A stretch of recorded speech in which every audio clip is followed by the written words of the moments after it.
భాగవతము దశమ స్కందం పూర్వభాగం. శ్రీకృష్ణ బలరాముల బాల్యలీలలు పార్ట్ 2. కృష్ణ పరమాత్మ వెన్నెలన్నీ తినేసి వచ్చాడు. ఆ వచ్చిన గోపీజనమును చూసి, యశోద ఏమిటమ్మా మీరందరూ ఇలా వచ్చారు అని అడిగింది.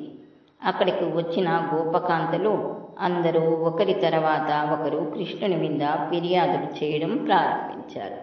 ఒక గోపకాంత అన్నది, బాలులకు బాలులేవని బాలింతలు మరులు పెట్ట పకపక నగి ఈ బాలుండాలము సేయిచు నాలకు రేపులను విడిచే నంబోజాక్షి.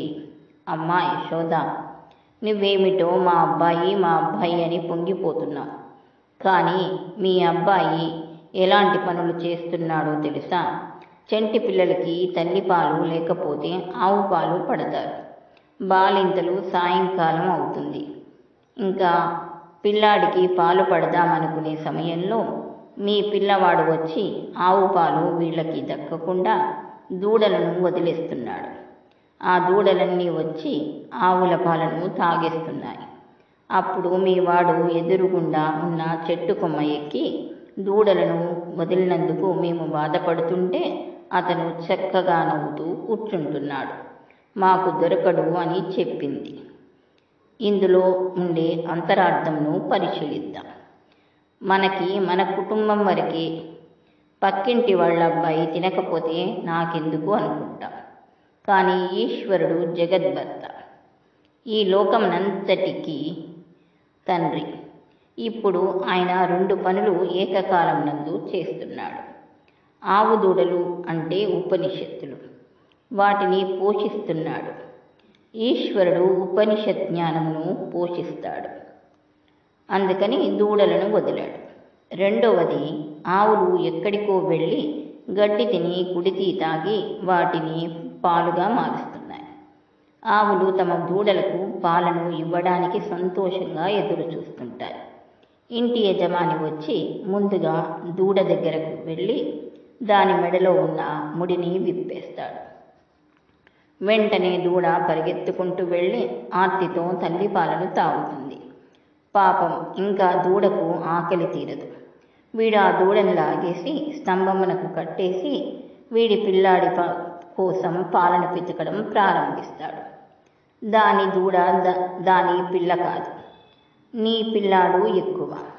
కానీ ఈశ్వరునికి ఆవు తన బిడ్డే, దూడ తన బిడ్డే. అందుకని ఆయన వదిలాడు. నువ్వు ఆయనకు వంక పెట్టడం ఎందుకు? నువ్వు ఆయనలో దొంగ ఎవరు? నువ్వా ఆయన దొంగ కాదు, నువ్వే దొంగ. నీ దొంగతనం దాచుకుని చోరలీలని ఆయన ముందు దొంగతనం చెప్తున్నావు. అటువంటి వారి దొంగ బ్రతుకును స్వామి బయట పెడుతున్నాడు. ఇది దీని అంతరార్థం. మరొక గోపశ్రీ పడితే, నీ బిడ్డడు మా కడవలలోనున్న మంచి కాగిన పాల పడుచులకు బోసి చిక్కని కడవల బోనడిచే నజ్జగలదో లేదో. యశోద, నీకు అసలు క్రమశిక్షణ లేదు. నీకు లేనిది నీ పిల్లాడికి ఎలా వస్తుంది? ఏమి చేశాడో తెలుసా? మా ఇంట్లో పాలన్నీ ఎర్రగా కుండల్లో కాచాం. అటువంటి పాలు పిల్లలందరికీ తీసుకువచ్చి చప్పుడు చేయకుండా కుండలను ఎత్తి ఆ పాలన్నీ తాగేసి ఆ కడవలను కింద పాడేసి వాటిని తొక్కుకుంటూ వెళ్ళిపోయాడు. పాలు పోయాయి, కడవలు పోయాయి. ఇదెక్కడి పిల్లాడు అంది. ఒకరికి పెట్టడం అన్నది లేకుండా ఎప్పుడూ తమ కోసమే దాచుకునేవారి ఇంట్లో ఐశ్వర్యంను ఈశ్వరుడు ఎలా తీసేస్తాడో ఎవరికీ తెలియదు. అసలు పరాయి వాడికి పెట్టడం రాని ఇంట్లోంచి లక్ష్మీదేవి ఎలా తీసుకువెళ్ళిపోవాలో నారాయణునికి తెలుసు. నిశ్శబ్దంగా తీసుకువెళ్ళిపోతాడు. కాబట్టి పరులకు పెట్టడం నేర్చుకుంటే నీ జీవితం వృద్ధిలోకి వస్తుంది. నువ్వు ఏది పెట్టావో అది నీకు ఆస్తి. పుణ్యము నిన్ను కాపాడుతుంది. అది ఇక్కడ కృష్ణుని ఈ చర్యలోని అంతరార్థం. ఇప్పుడు మరొక గోపిక లేచింది. ఈవిడ కొంచెం తెలివైనది. అప్పటికి కృష్ణుడు వచ్చి దొంగతనములు చేస్తున్నాడు అని కింద పెడితే పాలు పెరుగు తాగేసి కుండలు పగలగొట్టేస్తున్నాడని తెలుసుకుంది. అందుకని ఆమె తన కోడల్ని పిలిచి, కుండలను కింద పెట్టకు, ఉట్టి మీద పెట్టు, కృష్ణుడికి అందదు అంది. అందరూ హాయిగా పడుకున్నారు. కృష్ణుడు వచ్చి చూశాడు. అమ్మా, ఎంత తెలివైన దానివే, నువ్వు ఎక్కడ పెట్టావో నాకు తెలియదు అనుకుంటున్నావా అనుకున్నాడు. ఈశ్వరుడు ఐశ్వర్యంను తీసివేయాలంటే ఎక్కడ పెడితే మాత్రం తీయలేడు. ఆయన ఎక్కడ ఉన్నా వెన్నను తింటాడు అని రెండవ అర్థం. ఇప్పుడు కృష్ణుడు రోళ్ళు పీటలు వేశాడు.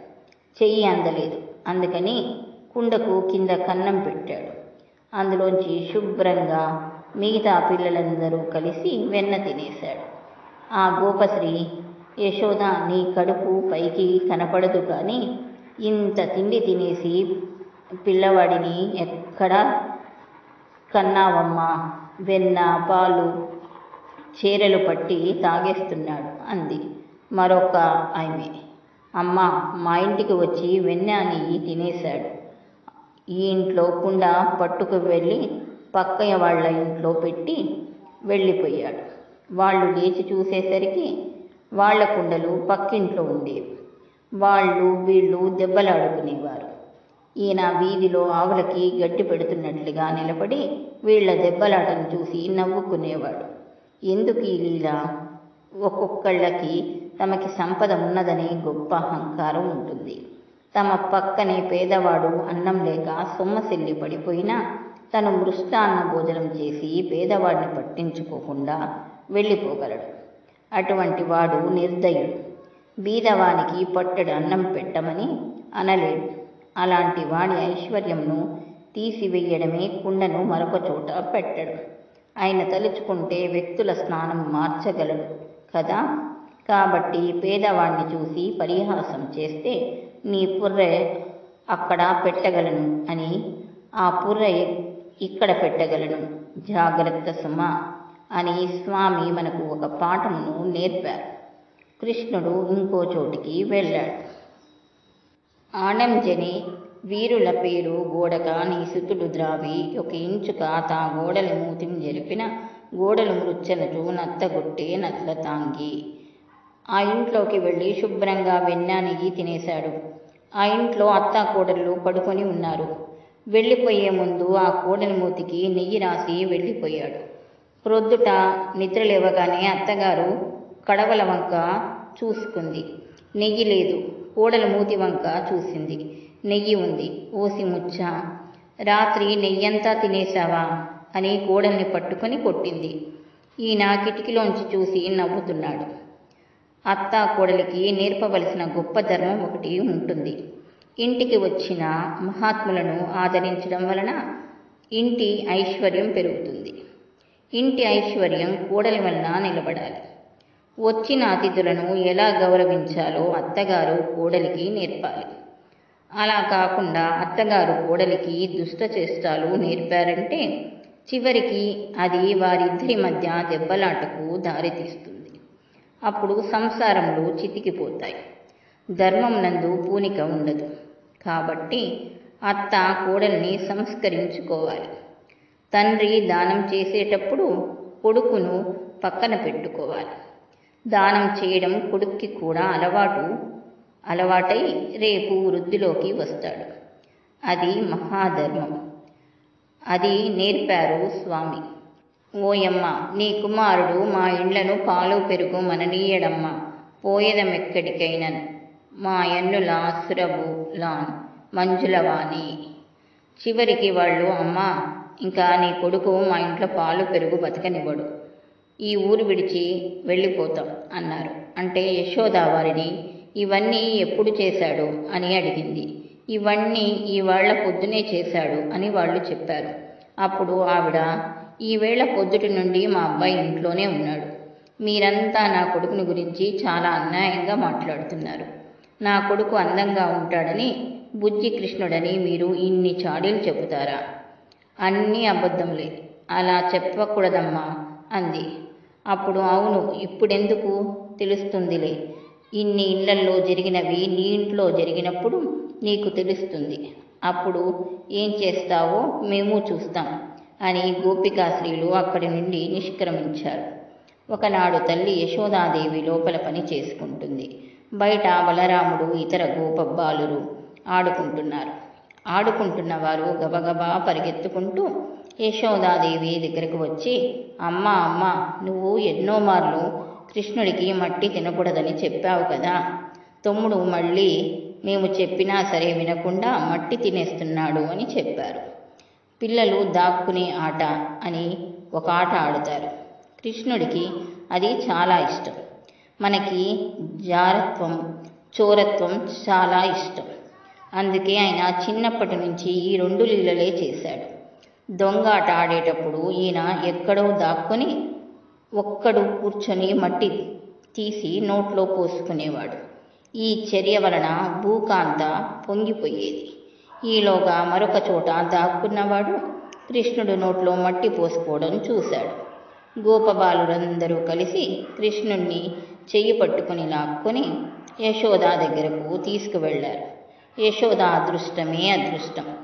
జీవితంలో యశోద లాంటి జన్మ ఉన్నవాళ్ళు అరుదు. యశోద దగ్గరకు పరమాత్మ వెడితే ఆవిడ అంది, మన్నేటికి భక్షించదు మన్నియేయము లేలా, నువ్వు మన్నింపుము మీ అన్నయ్యు సకులును జెప్పెద రన్నా, మన్నేలా మరి పదార్థము లేదే. పిల్లలు చెప్పిన మాటలను ఆవిడ నమ్మేసింది. ఆయన ఏమీ తక్కువవాడు కాదు, తిన్నాడు.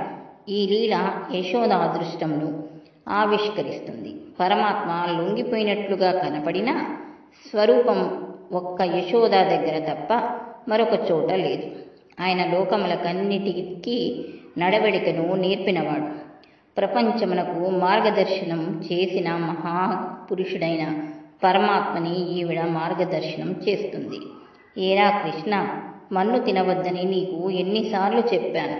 మన్ను ఎందుకు తింటున్నావు? నేను ఇంతకు ముందు నీకు ఎన్నో మార్లు ఇలా తినవద్దని చెప్పాను కదా, నువ్వు ఇలా ఎందుకు చేశావు అని అడిగింది. అప్పుడు కృష్ణుడు మాట్లాడిన తీరును పోతన గారు ఎలా దర్శనం చేశారో చూడండి. అమ్మ మన్ను తినంగానే శిశువునో యాకుంటినో వెర్రినో నమ్మజూడకం వీరి మాటలు మది, నన్నివు కొట్టంగా వీరి మార్గం ఘటించి చెప్పెదరు. కాదేది మదియాస్య గంధమాగ్రణం చేసి నా వచనములు తప్పైనా దండింపవే. అమ్మా, నేను మన్ను తినడమేమిటి? నేను శిశువునా? నేను వెర్రివాడనా? వీళ్ల మాటలు నమ్మి నన్ను మట్టి తిన్నావని అనేస్తున్నావు. నన్ను నువ్వు కొట్టడం కోసమని వీళ్ళందరూ లేనిపోని చాడీలన్నీ నా మీద కల్పించి చెప్తున్నారు. ఆయన వేదాంతం ఎంత చెప్తున్నారో చూడండి. తన్మాత్రలలో పృథ్వీకి వాసన ఉంటుంది. నేను నిజంగా మట్టిని తిన్నవాడినైతే పృథ్వీలో నుండి వాసన వస్తుంది. కాబట్టి నా నోరు మట్టి వాసన రావాలి కదా. ఏది నా నోరు వాసన చూడు. వాసన వస్తే అప్పుడు కొట్టు అన్నాడు. అప్పుడు యశోద, ఏమిటి వీడు ఇంత తెంపరితనంగా మాట్లాడుతున్నాడు, మట్టి తినలేదంటున్నాడు, నిజమేమిటో ఇప్పుడే పరిశీలిస్తాను అని కృష్ణుని నోరు తెరవమంది.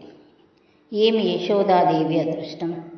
ఎంతో తపస్సు చేసిన మహాపురుషులకు ఎక్కడో జారిపోయి మరలా జన్మములు ఎత్తారు. అంతటా నిండి ఉన్న ఈశ్వరుని చూడలేకపోయారు. అంతటా ఈశ్వరుని చూడడం అనేది జ్ఞానం. ఏమి భాగ్యం! యశోదామాతకి ఈశ్వర దర్శనం చేయిస్తున్నాడు పరమాత్మ. ఈశ్వరుని యందు లోకం కనబడుతుంది, లోకము ఈశ్వరుని యందు ఉన్నది. పరమాత్మ ఇప్పుడు ఈ తత్వమును ఆవిష్కరిస్తున్నాడు. ఇది బ్రహ్మాండ దర్శనం. దీనినే విశ్వరూప ప్రదర్శనము అంటారు. కృష్ణుడు నోరు తెరిచాడు. సమస్త పర్వతములతో, నదులతో, సముద్రములతో, చెట్లతో, నరులతో, లోకంతో, నందరాజ్యంతో, నందరాజ్యంలో ఉన్న పశువులతో, తన ఇంటితో, తనతో, నందుడితో కలిసి అందరూ లోపల కనబడ్డారు. ఇన్ని బ్రహ్మాండములు పిల్లవాడి నోటిలో కనబడుతుంటే ఆవిడ తెల్లబోయింది. కలయో వైష్ణవమాయో ఇతర సంకల్పార్థమో సత్యమో తలంపన్ నేరపియున్నదానిను యశోదాదేవి గానో పరస్థలయో బాలకుండితయ్యతని ముఖస్తంభై యాజూడంబు ప్రజ్వలమై విండుటకీమి హేతువో మహా ఆశ్చర్యంబు చింతింపగన్. నోరు తెరిస్తే పిల్లవాని నోట్లో ఉన్నవి అన్నీ చూసి యశోద ఇలా కళ వైష్ణవమాయ ఏదైనా సంకల్పమా? అసలు నేను యశోదానేనా? నేను నా ఇంట్లోనే ఉన్నానా? వీడు నా కొడుకేనా? వీని నోట్లో బ్రహ్మాండంలో అన్నీ ఉన్నాయా? ఆలోచించి చూస్తే చాలా ఆశ్చర్యంగా ఉంది. పిల్లవాడేమిటి, నోట్లో బ్రహ్మాండములేమిటి అని ఆశ్చర్యపోయింది. యశోద కృష్ణుణ్ణి కేవలం తన కొడుకుగా భావన పెంచుకుంది. ఈ ప్రేమయే భక్తి. తెలియకుండా ప్రేమించినా ఆమె ఈశ్వరుణ్ణే ప్రేమించింది. ఇటువంటి భక్తికి పర్యవసానం జ్ఞానం. ఇదే విశ్వరూప సందర్శనం.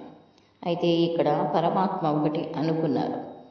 అమ్మ ఇలా జ్ఞానంతో ఉండిపోతే నాకు అమ్మగా ఉండలేదు, కాబట్టి మరలా వైష్ణవమాయ కప్పాలి అనుకుని ఆమె జ్ఞానమును ఉపసంహారం చేశాడు. అంతే, ఆమె వైష్ణవమాయలోకి వెళ్ళిపోయింది. ఇదే పరమాత్మ అనుగ్రహం అంటే. శుకమహర్షి చెప్పిన లీలలను విని పరీక్షిత్తు మిక్కిలి ఆశ్చర్యపోయాడు. ప్రపంచంలో ఇంతటి గొప్ప అదృష్టమును పొందిన యశోద నందులు వంటి భార్యాభర్తలు ఎవరైనా ఉన్నారా? ఆ నంద యశోదలది ఏమి అదృష్టం! వారిద్దరూ ఏమి పూజ చేశారు? వారు ఏ పూజ చేస్తే కృష్ణుడు వారికి ఇలా కొడుకై పుట్టాడు? ఈ విషయమును చెప్పవలసినది అని పరీక్షిత్తు శుకమహర్షిని అడిగాడు. అప్పుడు శుకబ్రహ్మ, వారేమీ తపస్సు చేయలేదు. కృష్ణ పరమాత్మ భూమి మీద అవతరించే ముందు దేవతలను తమ అంశలతో భూమి మీద ఆవిర్భవించమన్నాడు. బ్రహ్మగారి దగ్గర ఉండే వసువులలో ప్రముఖుడైన వాడు ద్రోణుడు. ద్రోణుడి భార్య ధరం. బ్రహ్మగారు వీరిద్దరిని పిలిచి, శ్రీమన్నారాయణుడు కృష్ణ పరమాత్మగా భూమిపై ఆవిర్భవిస్తున్నాడు, మీరిద్దరు కూడా వెళ్ళి భూమి మీద అవతరించండి అన్నారు. అప్పుడు వారు, మేము అవతరిస్తాము, గొల్లవానిగా గొల్లవాని భార్యగా మేము జన్మిస్తాము. కానీ దయచేసి మాకు ఒక వరమును ఇయ్యవలసినది. భూమి మీద అవతరించిన కృష్ణ పరమాత్మని మా కొడుకు అనే భావనతో కొడుకుగా లాలించి పెంచి పోషించేలా మాకు వరమునియ్యవలసినది అని కోరారు. దాని ప్రకారం వారు భూమిపై యశోదానందులుగా జన్మించి కృష్ణ పరమాత్మకు తల్లిదండ్రులుగా ప్రవర్తించారు.